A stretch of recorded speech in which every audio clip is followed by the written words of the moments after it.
Very good morning class. जय श्री श्याम। जैसा कि आपको पता है चैप्टर 4 हम पढ़ रहे हैं।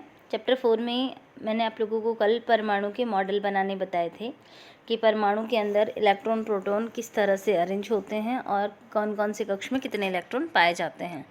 इसके लिए यहाँ पे आज हम बात करते हैं परमाणु की विभिन्न कक्षाओं में इलेक्ट्रॉनों के वितरण के लिए बोर और बरी ने कुछ नियम दिए थे। बोर और बरी दो साइंटिस्ट हैं जिन्होंने परमाणु के चारों ओर जो कक्षाएं होती हैं जिनको के एल एम एन इस तरह से हमने नाम दिया था, सब परमाणु के नाभिक के बाहर जो सबसे पहली कक्षा होती है उसे के, 2 नंबर की जो कक्ष होता है उसको एल एम एन, इस तरह से उनको नाम दिया गया है। तो इसमें मैंने आप लोगों को बताया था कि किसी भी कक्ष में अधिकतम कितने इलेक्ट्रॉन आएंगे, इसे ज्ञात करने के लिए एक फॉर्मूला बताया था 2n² मैंने यहाँ पे।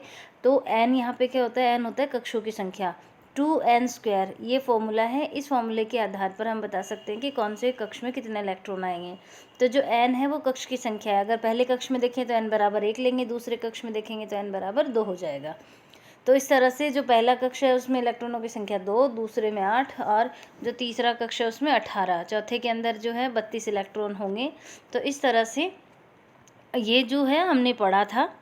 उसके बाद हमने मॉडल की बात करी थी। यहाँ पे देखो हाइड्रोजन है, हाइड्रोजन में बीच में नाभिक दे रखा है। नाभिक में प्रोटॉन और न्यूट्रॉन होते हैं जो कि यहाँ पे दर्शाए नहीं गए हैं, खाली डॉट जो है एक छोटा सा डॉट बना रखा है वो नाभिक को दर्शा रहा है। और नाभिक में आप सबको बताइए कि प्रोटॉन और न्यूट्रॉन पाए जाते हैं। हाइड्रोजन 1 नंबर पे आता है तो उसके अंदर 1 इलेक्ट्रॉन है।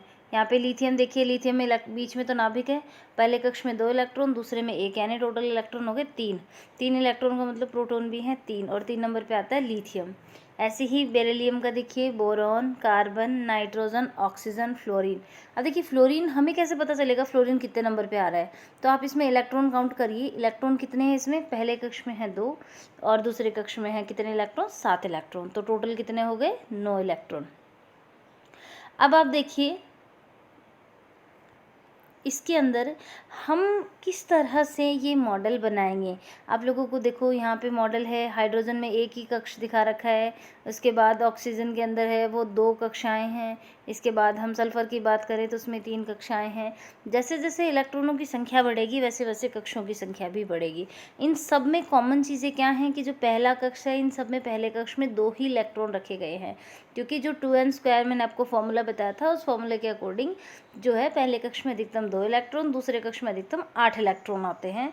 तो जैसे ही पहला कक्ष इलेक्ट्रॉनों से पूरा भर जाता है तो फिर अगले कक्ष में इलेक्ट्रॉन रखे जाते हैं। अब देखिए आप इसमें एल्यूमिनियम की हम बात करते हैं तो एल्यूमिनियम 13 नंबर पे आता है आवर्त सारणी में। इसका मतलब उसमें प्रोटॉन की संख्या कितनी हुई, 13, और उसमें इलेक्ट्रॉन भी कितने हुए, 13। तो 13 इलेक्ट्रॉन है, उनका अरेंजमेंट कैसे करेंगे। आप सबको पता है कि जो पहला कक्ष है उसमें अधिकतम इलेक्ट्रॉन आएंगे 2, दूसरे कक्ष में अधिकतम इलेक्ट्रॉन आएंगे 8। ठीक है, हमारे पास टोटल 13 इलेक्ट्रॉन हैं। उनका अरेंजमेंट कैसे करेंगे, 13 में से 2 इलेक्ट्रॉन आ गए पहले कक्ष में, 8 इलेक्ट्रॉन आ गए दूसरे कक्ष में, अब बचे कितने, 3, तो वो 3 इलेक्ट्रॉन आ जाएंगे तीसरे कक्ष में। तो इस तरह से इलेक्ट्रॉनों का अरेंजमेंट होगा। अब आप देखिए इसमें एल्यूमिनियम के जो मॉडल दे रखा है इसमें पहले कक्ष में 2 इलेक्ट्रॉन, दूसरे में 8 और बचे हुए 3 तीसरे में।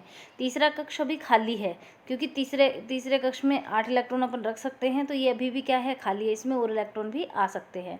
एक चीज़ हमेशा ध्यान रखना, जब तक पहला कक्ष इलेक्ट्रॉनों से पूरा भर नहीं जाए तब तक अगले कक्ष में इलेक्ट्रॉन नहीं जाएंगे। तो इस तरह से ये मैंने आपको कल होमवर्क में भी दिया था कि आपको 1 से लेके जो 20 तक तत्व हैं उनके मॉडल बनाने हैं परमाणु के, और ये परमाणु के आपके संरचनाएं बनाई गई है। इनके अंदर अरेंजमेंट बता रखा है कि किस तरह से किसी भी परमाणु के अंदर इलेक्ट्रॉन किस तरह से वितरित होते हैं। तो ये आरेख आप लोगों को बनवा दिए थे कल। अब देखिए आप इसमें हम जो नियम पढ़ रहे थे, यानी जो नियम दिए गए थे, तो पहला आपको क्या बताया, 2n² जो फॉर्मूला है इसके बेस पे हम बता सकते हैं कि कितने इलेक्ट्रॉन कौन से कक्ष में आएंगे। दूसरा देखिए सबसे बाहरी कोश जो होता है उसमें इलेक्ट्रॉनों की संख्या अधिकतम 8 हो सकती है। ठीक है, कोई भी जैसे पहला कक्ष है उसमें अधिकतम कितने इलेक्ट्रॉन आएंगे, 2, दूसरे कक्ष में 8। अब तीसरे चौथे इनकी बात करें तो सबसे लास्ट का जो कक्ष होता है उसमें मैक्सिमम 8 ही इलेक्ट्रॉन आ सकते हैं। तीसरा है किसी परमाणु के दिए गए कोश में इलेक्ट्रॉन तब तक स्थान नहीं लेते जब तक कि उसमें पहले वाले भीतरी कक्ष पूर्ण रूप से भर नहीं जाते। यानी जैसा कि मैंने आपको बताया, जब तक पहले कक्ष में इलेक्ट्रॉन पूरे भर नहीं जाते तब तक अगले कक्ष में इलेक्ट्रॉन नहीं आएंगे। यानी पहला कक्ष, जैसे मान लो पहले कक्ष में 2 इलेक्ट्रॉन आते हैं और आपके पास मान लो इलेक्ट्रॉन है 1 ही, तो ये 1 इलेक्ट्रॉन आप अगले कक्ष में नहीं रख सकते जब तक कि पहला भर नहीं जाए। तो इस तरह से कक्षाएं जो हैं जब तक कंप्लीट नहीं होती, इनमें इलेक्ट्रॉन पूरे नहीं होते, तब तक वो अगली कक्षा में नहीं जाते हैं। अब देखिए यहाँ पे कुछ क्वेश्चंस दे रखे हैं। कार्बन और सोडियम के परमाणु के लिए इलेक्ट्रॉनिक वितरण लिखिए। अब मैं आपको इसका आंसर यहाँ पे बता रही हूँ। कार्बन और सोडियम, अब ध्यान दीजिए, कार्बन जो है वो आता है 6 नंबर पे और सोडियम जो है वो आता है 11 नंबर पे। 6 नंबर पे आ रहा है, इसका मतलब इसमें प्रोटॉन कितने हैं? 6। सोडियम 11 पे आ रहा है, इसका मतलब इसमें प्रोटॉन कितने हैं? 11। मैंने आपको बताया प्रोटॉन और इलेक्ट्रॉनों की संख्या क्या होगी? बराबर। अब देखो 6 इलेक्ट्रॉन हैं, तो 6 इलेक्ट्रॉनों को अगर हम कक्षाओं में बांटें तो पहले कक्ष में अधिकतम कितने इलेक्ट्रॉन आते हैं? 2।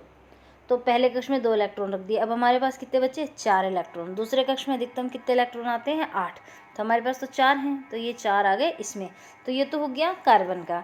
सोडियम की बात करें, 11 इलेक्ट्रॉन है। पहले कक्ष में मैक्सिमम आते हैं 2 इलेक्ट्रॉन, दूसरे कक्ष में मैक्सिमम आएंगे 8 इलेक्ट्रॉन। हमारे पास 11 है तो 8 इसमें रख दिया, बचा कितना? 1।